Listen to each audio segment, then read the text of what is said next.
Now, some of the complications have been in certain cities. New York City has been very public that they have actually released the prisoners. So they get arrested for doing it, and then they go out and do it again, and they do it again. So then we end up with what, again, I hate just plugging Tim Pool so much, but some of his stuff is very unique. I've heard him use a term called tourist activists.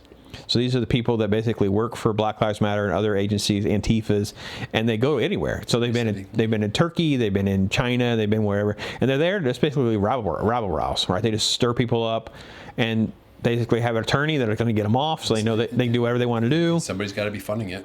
And they just, I mean, I'm going on the conspiracy theory of the money. But if they're going to other countries. Oh, this is a huge organization. City to city, right. Somebody's funding this stuff. So that's, to me, at the backbone of the divide, right? Black Lives Matter. No one disagrees that Black Lives Matter. But the problem is every time we're hearing the term Black Lives Matter, it's now an insinuation that when you're saying I agree with Black Lives Matter, it's almost like to say, because I'm not showing that I do. I'm not treating everybody as equal. There's like a presumption being put into the slogan. Then there's Black Lives Matter, the organization, which has basically become a Marxist organization. I mean, most of their things on their site now are into tearing down the system, dividing families. Go to their website. There's an About Us where it break. We've reported on this. I mean, it talks about transgenderism. I mean, it's just like all sorts of stuff that has nothing to do. Straight out of the playbook. It had nothing to do with George Floyd. Nothing to do with any of these cases. They're not mentioned by name. It's just these general things. But it's just basically like tearing down the system. And of course, the activists come out and says, "We'll burn everything down if we don't get our way." Everyone asks, "Well, what is your way?" And he doesn't answer the question. Well, I mean, we've actually heard from different leaders too. I mean, I have seen them on TV interviews, basically saying, "Yes, this is what we want. We want to tear the system down and rebuild it." I imagine their image in any student of any history knows how that ends up. So, but this is not a majority of people, and this is still very localized in certain big cities. And I say certain big cities; it's not every single big city. And you're still talking about a very small number of people in the grand scheme today. Yeah.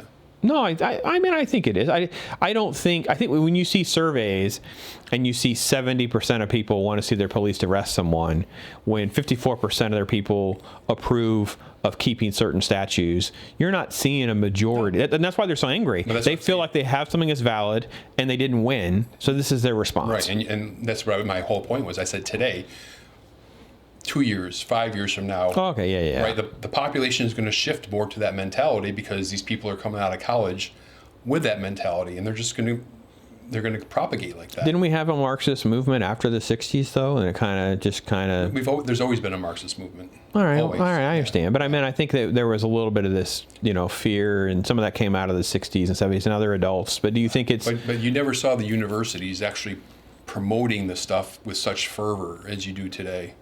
Well, they bent the knee.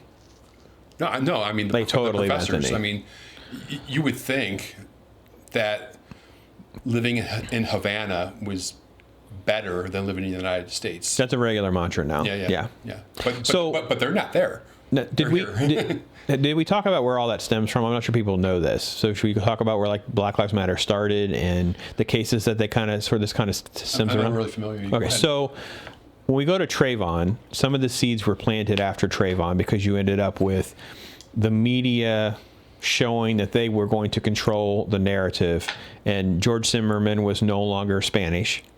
Trayvon's photos were not the photos that we saw of his most recent post where he's flipping off the camera and he's basically dressed like a stereotypical gangster rapper or something like that. We saw jovial, happy, younger, smiling Trayvon.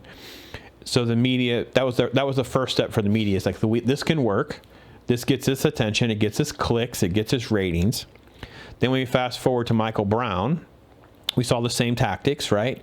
I spoke to someone recently. They didn't even know Michael Brown had been shot in the hand inside Derek Wilson's car when he was punching him in the face, trying to grab his gun. The gun goes off him in the hand. And that out of that and that whole hands up, don't shoot, that was all proven to be a lie, the autopsies, all of that is when Black Lives Matter was the first term that was used, the first time that it sort of came into existence. And it spawned a lot of different little groups.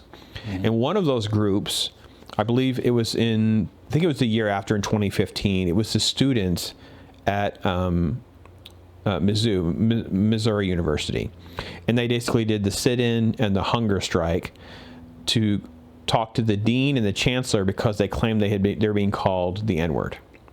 And this went on and on. Nothing was happening. And they had a homecoming parade, and they blocked the street. And I believe in the videos that I saw, we're talking about maybe 8 kids, 12 kids, hardly anybody. And they basically blocked the parade, and he wouldn't get out of the car. So the PR from this video turned so bad that they had a press conference, and then ultimately the pressure in the media spin on how bad this guy is, ignoring the racism, it's all out of control. It spawned him and the chancellor resigning. So it enabled them to know this is how we can win. And then immediately you started to see these type of protest tactics used for everything. This is way before the Berkeley Shapiro stuff, and you know professors being attacked. But it goes back to that sort of time frame. And they're not under Black Lives Matter. A lot of these organizations have different names, but they're there chanting about that they still have chains. And I'm like, they allegedly they were called the N-word, but they're chanting about having chains. And you're like, you're at a major university chanting about having chains on. Like, people in chains didn't have free speech to speak about being called the N-word. I mean, it was very clear this was a Marxist movement then. And then, of course, when you factor in the other shootings that are famous now, we talk about, I'll pick a name and I could tell you about the stories. Yeah. And that all gets conflated by Colin Kaepernick in this same time frame, right? Then that's when, he wears the cops are pigs. He starts kneeling. The Marxist roots really take in that this is not we can't treat these cases as an isolated thing. We treat them as a representation of all of the police and all of the system. Because if the black police officers, they're just as guilty because they're allowing this to happen. The black Republicans, you sold out because this is happening.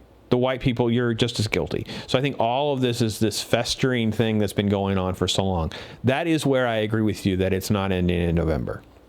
That's where I agree with you that I'm not sure that we've stopped this slippery slope 2 years, 5 years, 8 years. It's going to have to take a different type of leadership. It's going to have to take some different type of narratives that are coming and working through some of these issues. Yeah. I mean, I just go back to these types of seeds are being planted in our young people, and they're going to sprout, and they're going to grow, and I don't see that going away anytime. Hey, we're News Talk with Brandon and Bob. We're here to tell you about some of the facts so you don't have to waste your time watching CNN. We don't want you wasting any time with CNN. Or Fox, or MSNBC, or some of these other guys that are making a whole lot of money. Et cetera, et cetera. It's not paying.